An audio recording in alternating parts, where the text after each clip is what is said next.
In Brussels for us on that. And Tanya, we know that not all NATO nations are on board as far as imposing a no-fly zone is concerned. So going into this meeting at NATO headquarters in Brussels, what are the positions?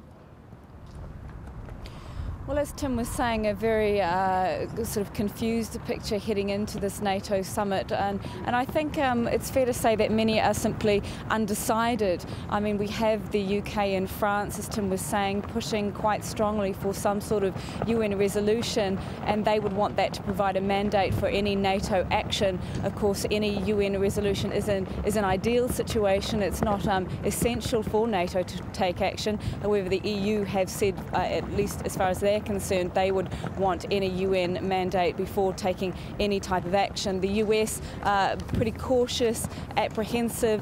They don't want to be seen as a Western country coming in and meddling in another nation's affairs. However, they are asking for a sort of broad Arab regional support for any action as well. And of course, you know, there is also the concern, we saw Gaddafi earlier this week saying that the West was out to steal Libya's oil. So any a military action or intervention, any no-fly zone, they wanted to have as broad a support base as possible. We have also had Turkey come out and say that the idea of a no-fly zone was just simply absurd. Right, Tanya, when one looks at the hesitancy being expressed by some countries on the imposition of a no-fly zone, what exactly is the problem? What stops NATO from implementing this kind of military measure?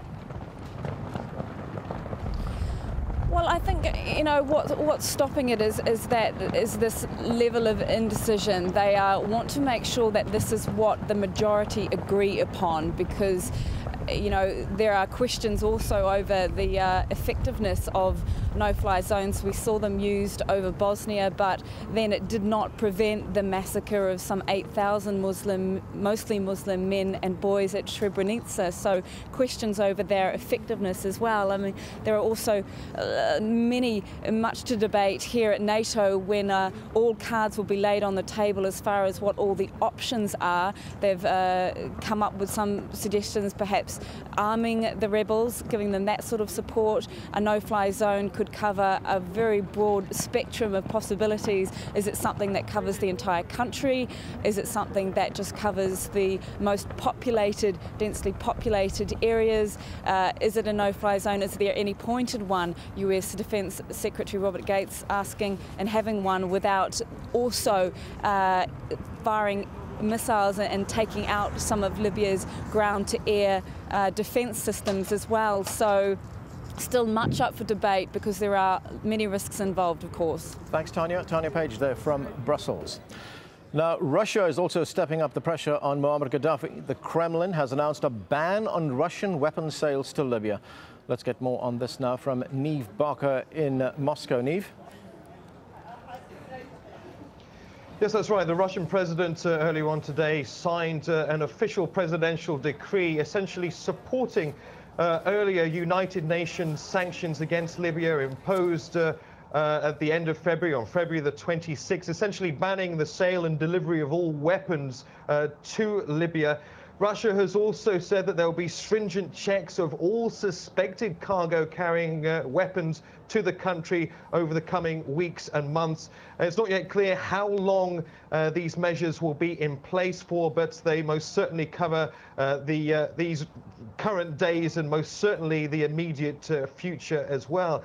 But essentially, Russia, a major international arms dealer and a major dealer for Libya in the past, is set to lose about $4 billion worth of potential sales. A $2 billion deal had already been agreed. And last year, Libya's defense minister traveled here to Moscow to begin negotiations over another $1.8 billion deal. Those deals, though, are now, of course, very much on hold. OK, thanks, Niamh. Niamh Barker there from Moscow. Now, Libyan state television has aired what it says are confessions by members of a group linked to al-Qaeda. The channel says the men were arrested after a sweep of Ras Lanuf, blindfolded. The men state their names and where they come from. Some appear bruised and battered. All are Libyan except for one Egyptian man. And the BBC says 3 of its staff have been detained, beaten and subjected to mock executions while trying to reach AlJazeera. The BBC Arabic team were detained at an army roadblock on Monday. They were to be taken to a military compound in Tripoli, where they were blindfolded, handcuffed and beaten. After being held for 21 hours, they were released and now have left the country.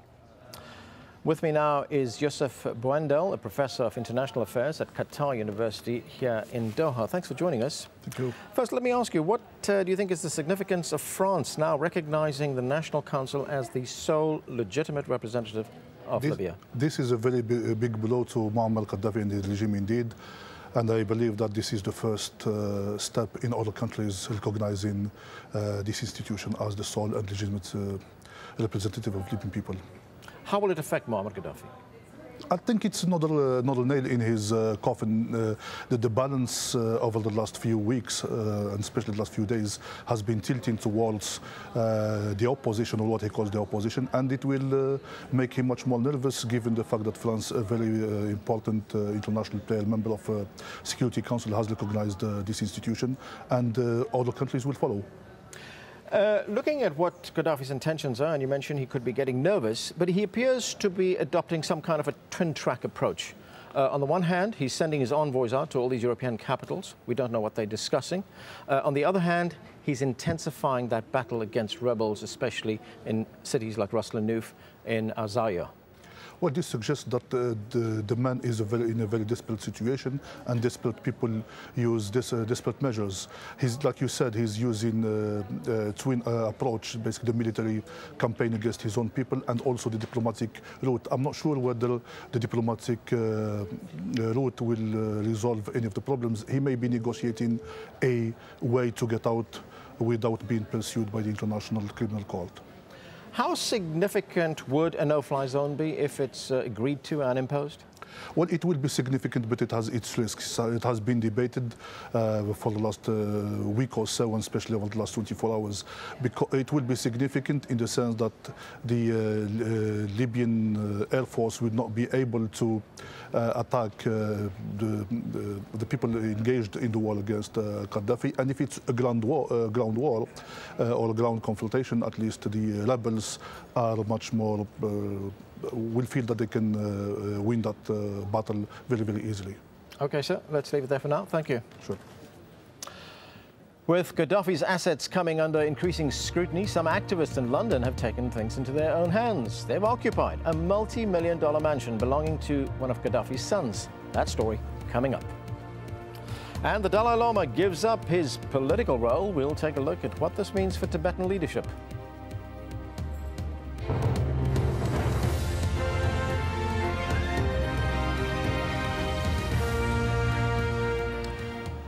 Yemen's opposition says pledges of change by the president will have little effect. Ali Abdullah Saleh announced on state television that a parliamentary system will be introduced and that he'll prepare a constitution for a referendum this year. Saleh also promised to protect anti-government demonstrators from violence. For more, let's go now to Dr. Najib Ghanem on the phone from Sana. He's a member of the opposition group Islah